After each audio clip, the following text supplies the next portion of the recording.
there, everybody. Thank you so much for tuning in to another episode of 3B TV. I'm Brian. This is 3B Farm and Homestead here in beautiful upstate New York. And today, with me on this episode, I have my wonderful son, Brian Wells Jr.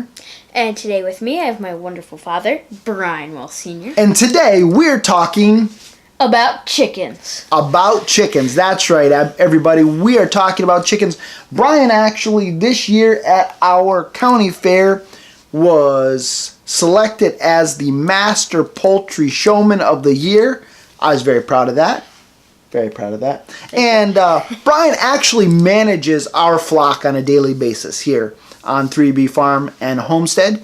And he's been doing that for about the last 4 or 5 years. Maybe even 6. Yeah. So a while. He's been taking care of our chickens and really does a great job with them. Knows them by name, the individual chickens, and just really has taken a real liking to it and enjoys it. And so we're going to talk chickens over the next few episodes.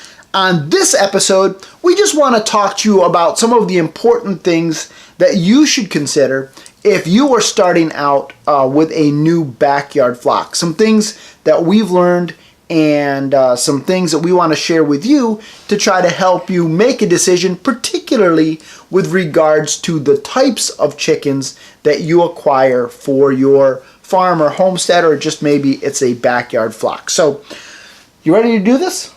I don't know. Are you ready? I don't know, but let's try it out. Okay, let's go. All right, let's do this thing. So the first question that you should ask yourself when deciding to get chickens is, what do I want to do with them? So what are some things or some reasons why people might raise chickens?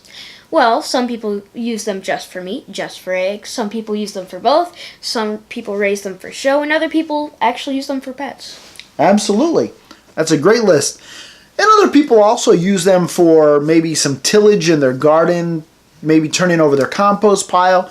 Chickens can be great worker bees on your homestead if you allow them to do that. And that's something that we really started using them for last year. Yes. We built a little chicken tractor kind of thing over our raised beds and started using our chickens to till our garden. Yeah. The question you need to ask yourself is, why am I raising chickens? What do I want to do with them? Am I raising them for meat? Am I raising them for eggs? Do I want them for both? And that's going to help you determine kinds of breeds that you're going to choose. For example, if you wanted to raise chickens for meat, would a Leghorn be a good option? Definitely not. Definitely not. No, you're not going to get a lot of meat off of a Leghorn. If you were raising chickens to sell the eggs, though, and you wanted, especially production in the winter, would an Americana be the best choice? No. No. They lay pretty eggs, but during the winter they kind of slack off, and they're just not as prolific of an egg layer as, let's say, a Buff Orpington or a Black Australorp or the ever famous White Leghorn. So once you've determined why you want to raise chickens, you need to ask yourself, well, what are the rules in my area regarding chickens? Unfortunately, not every place is friendly to chickens. Unfortunately not. Right? Yeah. So, what are some reasons why people might not be able to, or what are some restrictions people might have with regards to chickens in their area? Well, probably one of the biggest reasons is homeowners associations. Those are really a big reason, definitely in suburban areas. Also, your neighbors. Your neighbors might not like waking up to the sound of a rooster at 6 a.m. in the morning, so that's also something that might cause friction. That's absolutely right. So depending on where you're at, if you're in an urban area, chickens may be totally forbidden. And so our suggestion to you is to keep it on the down low. We're not going to tell anybody. Are we going to tell anybody? Nope. We're not going to tell anybody. All right. Get yourself some chickens. It's our little secret. It's our little secret. Yeah, absolutely. Yeah, but some places you're not even allowed to have hens. But just keep it on the down low, all right? Keep it quiet in your backyard. But even in your basement. Nah, you want them outside. Okay. Yeah. Get those artificial lights. It's going to be tough to hide a rooster. A rooster crowing at 4 o'clock in the morning, which ours often do. Although right now we don't have a rooster. No. Well, we got rid of our rooster. He went to freezer camp. We're going to get another rooster, but we don't have one right now. But at 4 o'clock in the morning, the rooster crowing may not endear yourself to your neighbors. So just keep that in mind. And just because you can doesn't mean that you should. So if you've got a problem neighbor, you might want to think twice about getting a rooster, even if it's allowed. Just a word of caution there. But anyhow, so zoning restrictions obviously are going to play a key role in whether or not you can have boys or girls, or boys and girls, or you just can have hens. Keep in mind though, roosters are not required to have eggs, right? Nope. Nope. A hen will lay perfectly fine without a rooster around. Now, if you want to have baby chicks, you gotta have a rooster. You gotta have a rooster. But if you're just looking for eggs, you don't have to have a rooster. So one of the other things you want to take into consideration is the temperament of the breed that you're considering. We have had a lot of chickens over the last 10 or 11 years. And Brian has really gotten to know a lot of different kinds of chickens and really come to understand that each breed has its kind of own little temperament, right? Yep. Some are a little bit more on the skittish side. Some are a little bit more chill, right? Mellow. A little bit more mellow, laid back. Some can be super aggressive towards other chickens, and some can be a little bit more docile. And so you want to be careful when mixing those two kinds because that might not end up too well. That's right. It might not end up too well. The more aggressive ones will pick on the less aggressive ones, and then you kind of end up with a bit of a disaster. So keep that in mind. If you're choosing kind of an aggressive type of breed, then maybe putting in a more docile breed is not going to be a good idea when you're trying to mix them. Now, you can find out about different kinds of breeds and read up on them by searching them on the internet. So we're not going to cover all of the kinds of breeds that are out there. But one of our favorites has been the Buff Orpington because it has a really, really nice disposition. But it also has a tendency to go broody. What's it mean for a chicken to go broody? Well, what it means for a chicken to go broody is that the hen wants to sit on the eggs all day for them to hatch out. That usually means that the hen will sit there all day, block off a nest, and they will not be laying any eggs. So it kind of slows down egg production. Absolutely. And it gets in the way of the other hens being able to lay in those nesting boxes. Now, if you want to hatch out your own chickens, then you're going to want to look for, or your own chicks, I guess I should say. If you're going to hatch out your own chicks, then you're going to want to look for a breed that has a tendency to go broody. Unfortunately, a lot of commercial breeds, they've tried to breed that broodiness out of them. And so if you're looking for a hen that's willing to set on a nest and raise out chicks for you, you're going to want to look for a breed that has a tendency to go broody. And the Buff Orpington has been a great breed for us in that regard. Yes. We've had them hatch out several batches of chicks, and that's been great if that's what you're looking for.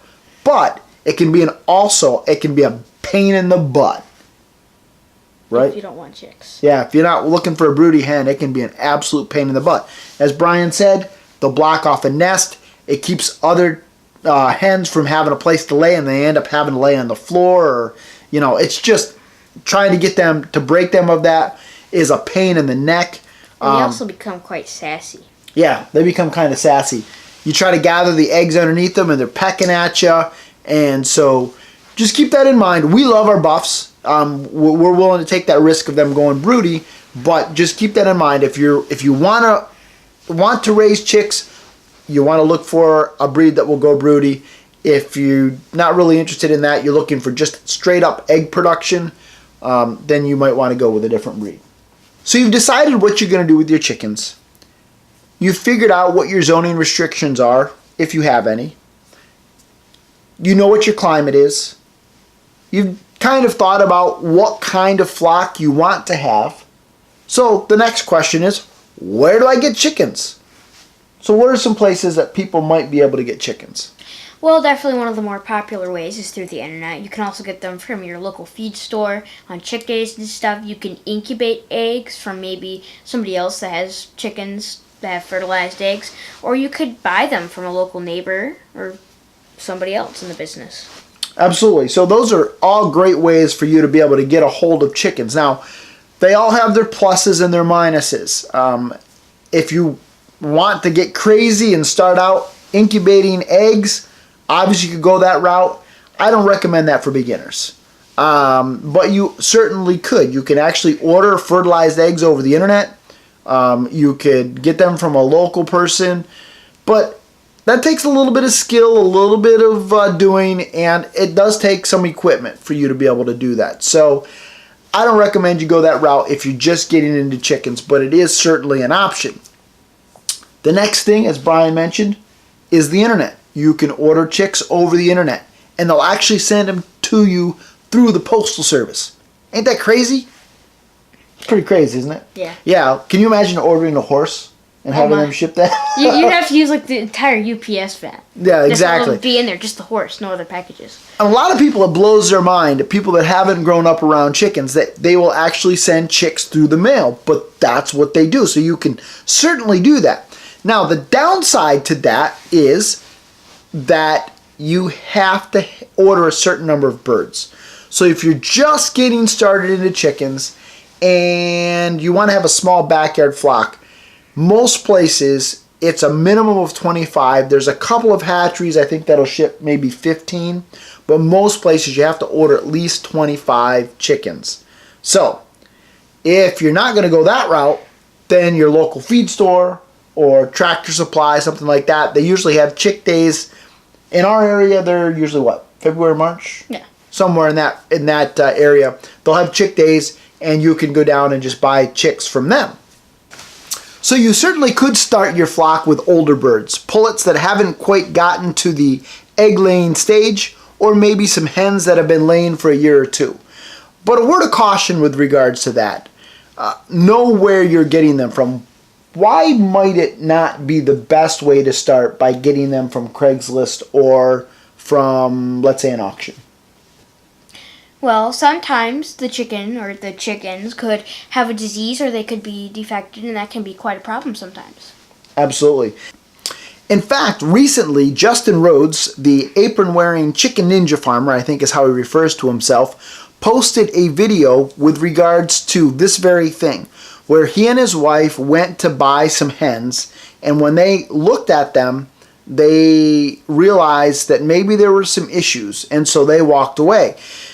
Justin has many years of experience with regards to raising chickens. If he were a novice, he might have gotten bit and ended up with some diseased chickens or some problematic chickens. And so that's not how you want to start out your chicken raising experience, right? You want to start out your flock with the healthiest stock that you can. And so you want to order from a reputable breeder, or you want to order from a hatchery that is willing to give you health certificates. Not to say that that flock or that stock is going to be perfect. It won't be. But at least you want to start out with as healthy of a stock as you can and not buy somebody else's problems. If it's free to a good home, I'm not going to say don't do it, but just buyer beware. And certainly if you're bringing home chickens from an auction or from somebody else's farm or from Craigslist, something like that, you always want to do what with them? Make sure that you don't combine them with flocks. That usually won't turn out well. Yeah, you want to keep them segregated, quarantine them for a while just to make sure that they're not diseased before you integrate them with your existing flock. So we hope that you found this information to be helpful. Like, share, and subscribe if you have. And until next time, guys, this is Brian and Brian saying have a great day. Bye. All right.